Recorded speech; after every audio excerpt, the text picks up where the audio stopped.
তো hello everyone, my name is Sourav and you are watching my YouTube channel. তো finally কালকের royal রাম্বলটা complete হয়ে গেছে এবং আমি এটা দেখে ফেলছি। এবং ভাই রে ভাই, কি শকিং একটা রাম্বল ছিল, কত দুর্দান্ত ম্যাচ ছিল এবং কত আনএক্সপেক্টেড ছিল না জিনিসপাতিগুলো।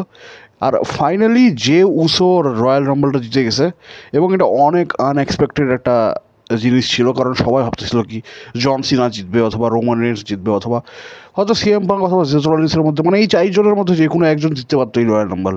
বেটিং অডসে জন সিনা কত মাস ধরে নাম্বার ওয়ানে ছিল, আর আমরা যত জানি কি বেটিং অডস রয়্যাল রাম্বলের সময় most of the time accurate প্রেডিকশনে করে থাকে। মানে বেটিং অডসে যে নাম্বার ওয়ানে থাকে তার জিতার চান্স সবচেয়ে বেশি অথবা সেই জিতে।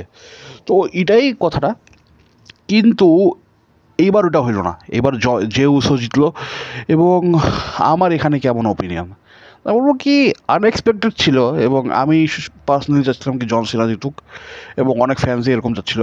বাট আমার হিসাবে কি জন সিনাকে এখন মেইন ইভেন্টে, মানে রেসলমেনিয়াকে মেইন ইভেন্ট করার জন্য রয়্যাল রাম্বল ম্যাচ জেতার দরকার নেই। জন সিনা অনেক বড় নাম, উনি অন্যভাবেও রেসলমেনিয়াকে মেইন ইভেন্ট করতে পারে easily. Plus CM Punk, Roman Reigns আর জেস রলিন্সেরও সেমই কাহিনী, ওদের মেইন ইভেন্ট করার জন্য অথবা রেসলমেনিয়াতে নিজের বড় ম্যাচ তৈরি করার জন্য রয়্যাল রাম্বল জেতার দরকার নেই। এবার অন্যদিকে রয়্যাল রাম্বল তো মূলত কোনো একটা নতুন স্টারকে, মানে নতুন একটা রাইজিং স্টার তৈরি করার জন্যই তো মানে বানানো হয়েছে না, যাতে নতুন স্টারসগুলো অপরচুনিটি পাওক। তো সেই দিক থেকে লাগে কি জেউসোর জিতাটাই আমাকে মানে ভাল লাগছে আসলে।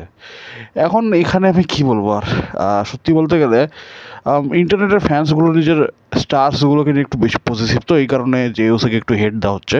বাট আমাকে যা মনে হয় কি যখন স্টোরি লাইন্সগুলো ক্লিয়ার হবে না সমাজের, আর এটাকে একটু সময় দেওয়া উচিত, তো তারপর লোকরা জেউসোকে অ্যাকসেপ্ট করে ফেলবে। এবং অ্যাট দি এন্ড ভাই কে না দেখতে চায় জেউসোকে ওয়ার্ল্ড চ্যাম্পিয়ন হিসেবে?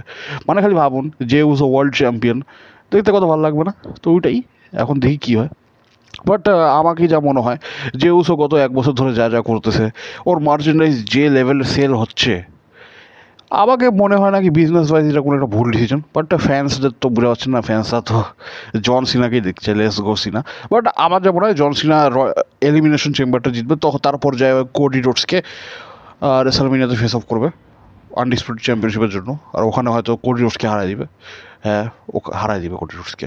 এবং তারপর জেউসো হয়তো গুন্থারকে চ্যালেঞ্জ করবে, গুন্থারকে চ্যালেঞ্জ করবে রেসলমেনিয়াতে, এবং জেউসো ভার্সেস গুন্থার আমাকে লাগে নাইট ওয়ানের মেইন ইভেন্ট হবে মোস্ট প্রবাবলি।